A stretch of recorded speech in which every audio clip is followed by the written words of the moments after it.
Okay, remember that they are changing my voice. This is Jeremiah 38, Jeremiah thrown into a cistern. Shephatiah, son of Matan, Jedaliah, son of Bashur, Jehokul, son of Shelemiah, and Pashur, son of Malchijah, heard what Jeremiah was telling all the people when he said, "This is what the Lord says, whoever strays in the city will die by the sword, famine, or plague. Whoever goes over to the Babylonians will live." Then the officials said to the king, "This man should be put to death. He is discouraging the soldiers who are left in the city, as well as the people by the things he is saying to them. This man is not seeking the good of these people, but their ruin." "He is in your hands," King Zedekiah answered. "The king can do nothing to oppose you." So they took Jeremiah and put him into the cistern of Malchijah, the king's son, which was in the courtyard of the guard. They lowered Jeremiah by ropes into the cistern. It had no water in it, only mud. And Jeremiah sank into the mud. But Ebed-Melech, a Cushite, an official in the royal palace, heard that they had put Jeremiah into the cistern while the king was sitting in the Benjamin gate. Ebed-Melech went out of the palace and said to him, "My lord the king, these men have acted wickedly, and all they have done to Jeremiah the prophet.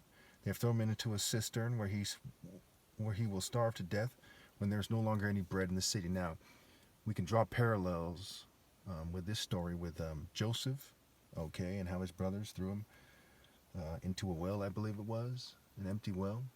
Um, Also, we see the bread, okay. There's all kinds of figurative connections here, but none of them are that important. Okay, this story is about as important to understand as the Lord of the Rings is, because it's just a fairy tale, a myth. You need to get to the moral. Okay, the reason why Christ came wasn't for you to understand how many hairs he had on his head, what his birthday was, and so on and so forth. Okay, as a character in the story is to get you to obey God and be willing to die on the drop of the hat to do God's will. If you just have faith and try to memorize the story, you're just an idiot. And it doesn't take a genius to see that. I mean, what's your viable counterargument? I'm still waiting for them to answer a bunch of viable arguments, and they can't because they know that I'm right.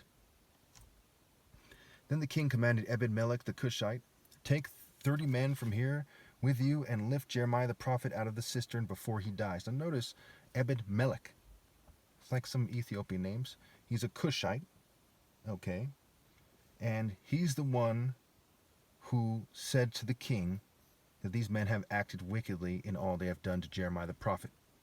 So Ham begot Cush, Cush begot Nimrod, Nimrod founded Babylon. The Jews are being handed into the hands of the Babylonians. It is a Cushite who pointed out that they're acting wickedly. So if you follow the story carefully, you see that black people have been elevated over the other groups of people in terms of moral might. And that translates into the heart of black, right? King Heart, Hut, Essence, Center, Core, right? Obi meaning King Heart, Hut, Essence, Center, Core, Christ, anointed. Okay, the heart of black people, the King, me, being the one who is chosen in the end. Now, keep in mind, the other black people are like thugs who sold out to the New World Order.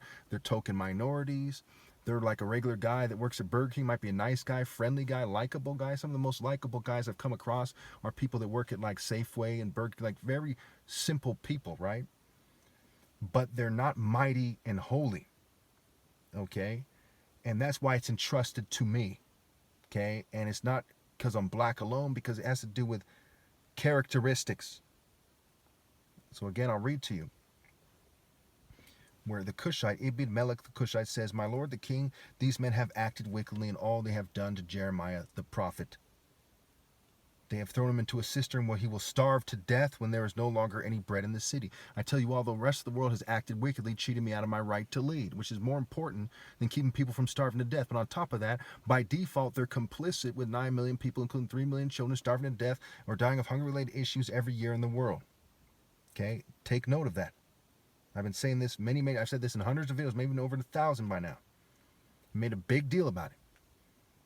Next month for sure, certainly by this time, but certainly by next month for sure, it'll be 2 years of me going on and on about the War on Poverty plan every once in a while, okay, and bringing up the food programs while everyone else is just conforming and acting like an idiot and being a yes man for the people who are slaughtering the poor all over the world. Take note of that. Okay. So Ebed-Melech took the men with him and went to a room under the treasury in the palace. He took some old rags and worn out clothes from there and let them down with ropes to Jeremiah in the cistern. Okay, the Cushite is rescuing him, right? Ebed-Melech, the Cushite, said to Jeremiah, put these old rags and worn clothes under your arms to pad the ropes. Jeremiah did so, and they pulled him up with the ropes and lifted him out of the cistern, and Jeremiah remained in the courtyard of the guard. It's like God reaching out to people, right? Say, I'm reaching out to save you from the storm, right? This Cushite saying, I'm going to save this this Israelite prophet, rather, from the storm. Next section, Zedekiah questions Jeremiah again. Then Zedekiah sent for Jeremiah the prophet and had him brought to the third entrance of the temple of the Lord. I'm going to ask you something that the king said to Jeremiah. Do not hide anything from me. Jeremiah said to Zedekiah, if I give you an answer, will you not kill me? Even if I did give you counsel, you would not listen to me. But King Zedekiah swore the oath secretly to Jeremiah, surely as the Lord lives, who has given us breath, I will neither kill you nor hand you over to those who want to kill you.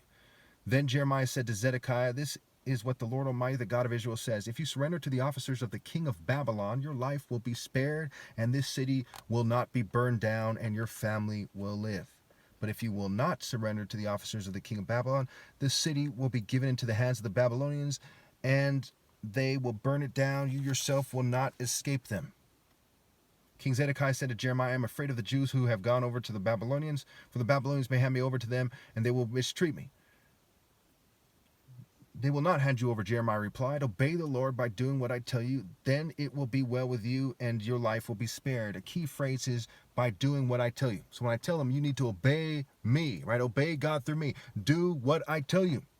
This is something that Jeremiah the prophet, who is not as important as I am in the greater story, in the bigger picture, has said to them. He says, obey the Lord by doing what I tell you. You see what I'm saying? So when they try to confuse you about who you should listen to, and I emphasize it more, that's what I'm supposed to do. Write that down. Jeremiah 38, verse 20. Then it will go well with you, and your life will be spared. But if you refuse to surrender, this is what the Lord has revealed to me. All the women left in the palace of the king of Judah will be brought out to the officials of the king of Babylon. Those women will say to you, they misled you and overcame you. See, this chapter is good. Okay, I like this chapter. They got things right, but it's the form of the Bible. Sometimes they do, just like in Proverbs, a lot of great Proverbs, very interesting, very heartfelt Proverbs, but then it's mixed in together with a lot of confusion. Again, the woman will say to you, they misled you and overcame you. Those trusted friends of yours, your feet are sunk in the mud, your friends have deserted you. So whose feet are sunk in the mud? Was it Jeremiah? Only in that sense that's not as important. The major fail was the feet of the king Zedekiah, who trusted his friends, and his feet was sunk in the mud. So you'll see later on that's what's going to happen here. He's warning them, but he's warning them, but later in another chapter you're going to see that's what happens. Okay. All your wives and children will be brought out of the Babylonians.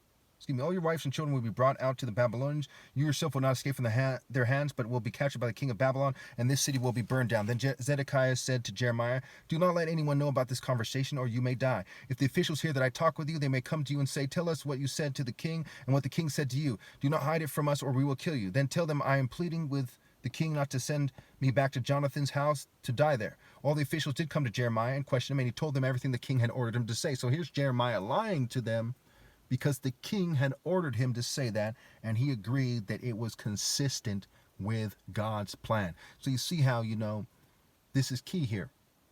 Because when I was younger, if I happened to kind of try to mislead law enforcement or whatever I was doing at the time with the highest cause in my mind, body, soul, and heart, that it doesn't matter, because it was consistent with a more sacred moral code. It says, all the officials did come to Jeremiah and question him, and he told them everything the king had ordered him to say. So they said no more to him, for no one had heard this conversation with the king. And Jeremiah remained in the courtyard of the guard until the day Jerusalem was captured. The fall of Jerusalem. This is how Jerusalem was taken. That's where the chapter ends.